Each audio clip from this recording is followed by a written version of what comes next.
अध्याय 6, 7, 8 श्लोक।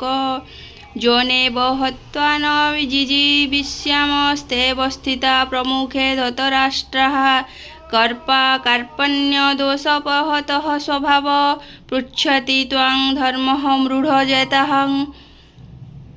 ज्येष्ठश्चायं श्रानिश्चयं ब्रोति तन्नेह विश्वस्तेहं साधिमां त्वं प्रपन्नं ଯେଉଁମାନଙ୍କୁ ମାରି ବଞ୍ଚି ହେବ ନାହିଁ। ଆତ୍ମୀୟଙ୍କ ବଧ କୁଳକ୍ଷୟ ହେତୁ ମୋର ଯେଉଁ ଧର୍ମ ପ୍ରତି ସନ୍ଦେହ, ମୁଁ ତ ଆପଣଙ୍କର ବିଶେଷ ପୁଣ୍ୟ ଶରଣାପନ୍ନ, ମୋତେ ତାହା ଉପଦେଶ ଦେଇ ବୁଝାଇ ଦିଅନ୍ତୁ।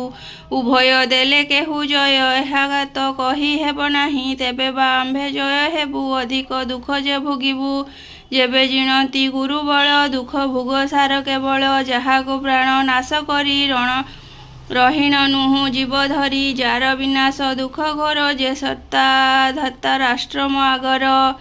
ନହି ପ୍ରପଶ୍ୟମି ମାମ ପୁଣ୍ୟଦିଂ ଦର୍ଯ୍ୟଶ୍ଚ କୁମୁଚ୍ଛଣିମିନ୍ଦ୍ରାଣାଂ ଅପାଭୃବାବସନ୍ନସ୍ତମୃଧଂ ରାଜ୍ୟଶୂରୁଣାମପନ୍ୟେ ଚାଧିପତ୍ୟଂ। ଏହି ପୃଥିବୀ ଶତ୍ରୁହୀନ ସନ୍ତତିପୂର୍ଣ୍ଣ ରାଜ୍ୟ ପାଇ ପୁଣି ଦେବଙ୍କ ପରି କ୍ଷମତା ଲାଭ କରି ସୁଦ୍ଧା ଏହି ଦୁଃଖ ଯିବାର ବାଟ ମୁଁ ଦେଖିପାରୁନାହିଁ। ଏହାଙ୍କୁ ଋଣେ କଲେ ହତ, ଅଧିକ ଦୁଃଖ ହେବ ଜାତ। କୁଳକ୍ଷେତ୍ର କାର୍ଯ୍ୟ ପୁଣ୍ୟ ଭୟ ନାଶ ଯୋଜ୍ୟଦ୍ୟ ଗୁଣଚୟ, ଧର୍ମ ବିଷୟ ସନ୍ଦେହ ଜାତ ମହେଲା ମାୟାମୟ। ତେଣୁ ଶରୀର ତ ବୟରେ ଶିଷ୍ୟ ଭାବରେ ସେବା କରେ।